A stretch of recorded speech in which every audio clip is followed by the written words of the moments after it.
Halo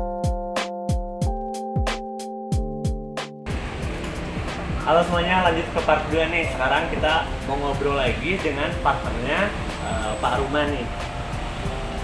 Sekarang saya sedang bersama Pak Gunawan. Kita mau ngobrol lagi tapi dari perspektif yang berbeda nih. Pak, sebelumnya kami sangat berterima kasih telah diberi kesempatan untuk berbincang dengan Bapak, sebuah penghormatan bagi kami bertiga. Nah, teman-teman, perkenalkan nih. Ini adalah Pak Gunawan, salah satu owner juga dari 372 Indonesia. Kopi Indonesia. Kopi Indonesia, sekaligus partnernya Pak Ruman. Nah, tadi sudah diceritakan Pak, jadi 372 punya beberapa cabang dan sebagainya. Ya, sangat luar biasa lah bisa Pak. Ya. Nah, boleh diceritain nggak versi Bapak gimana sih partneran sama Pak Ruman. Pak Ruman? Ya. Pengen tahu kok bisa gitu ya. Terus pilihannya apa, pertimbangannya apa gitu ya. Oke, mulai dari cerita sedikit aja bahwa saya tuh temenan dari sekolah SMA.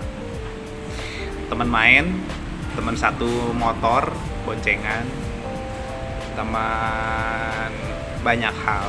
Terus kuliah kepisah, kerja ketemu lagi.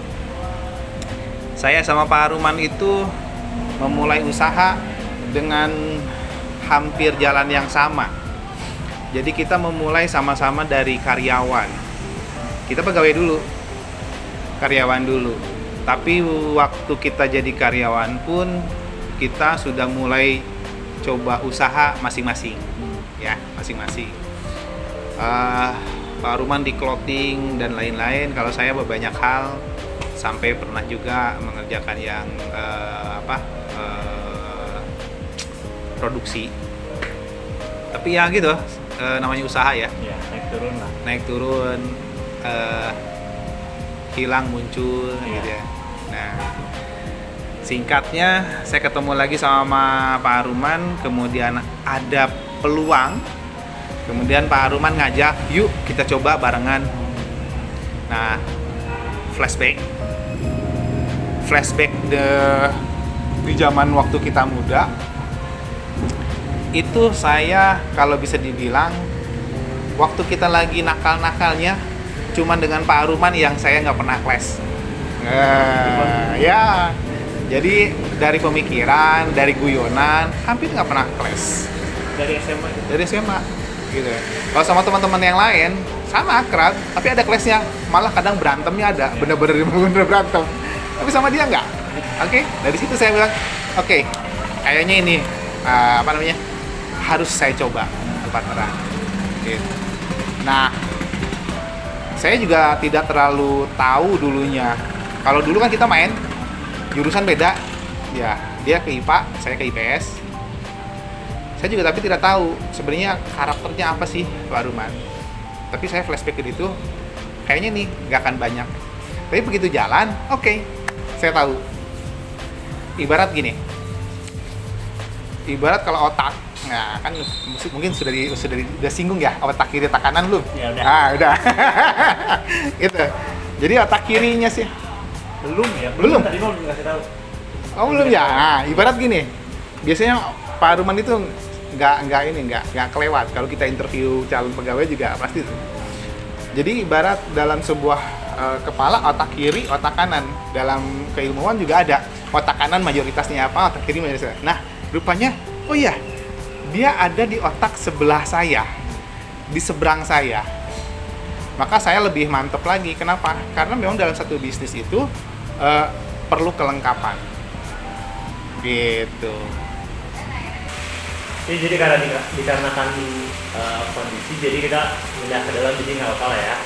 Lalu kalau misalkan dari Pak Gunawan nih, gimana sih caranya kita sebagai khususnya calon entrepreneur gitu ya, nggak merasa gampang puas terhadap suatu pencapaian? Yang pertama, ada langit di atas langit. Ya, Jadi pada saat kita, tadi saya agak tadinya mau motong nih, bahwa 372 hebat. Hebat itu dari mana? Kalau dari bawah lihat ke atas ya hebat. Tapi kalau di atas lagi ke bawah nggak hebat. Ya. Jadi kalau dibilang puas enggak juga. Kenapa? Sifat manusia nggak pernah puas. Cuman kita yang harus nyadar diri.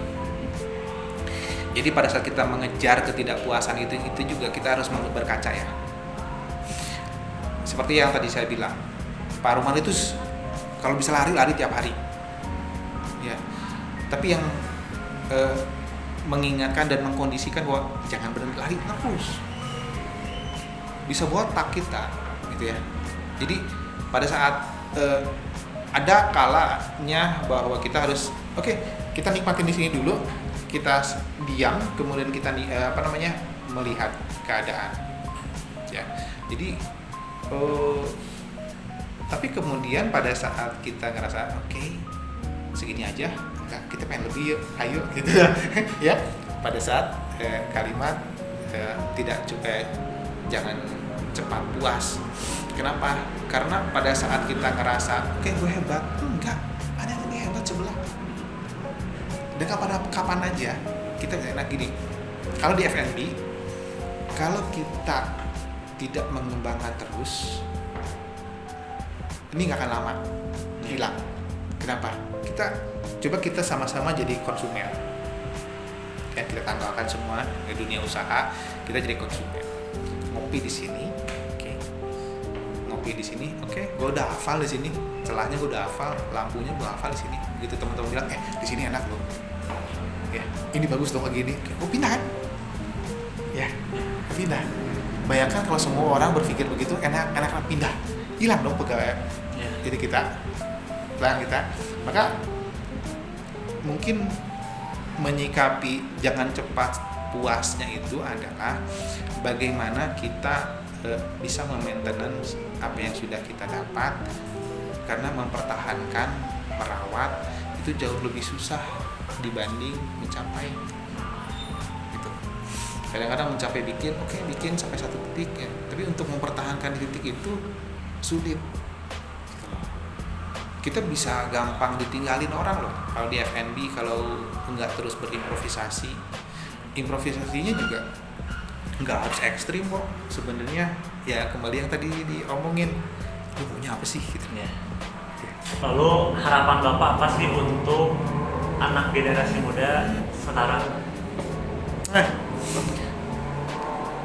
Kreatifnya hebat sebenarnya ya, anak-anak sekarang itu kreatifnya hebat. Mungkin karena zamannya juga yang berbeda. Yang pasti anak-anak sekarang itu jauh lebih kreatif dari zaman saya. Tetapi hati-hati, kenapa?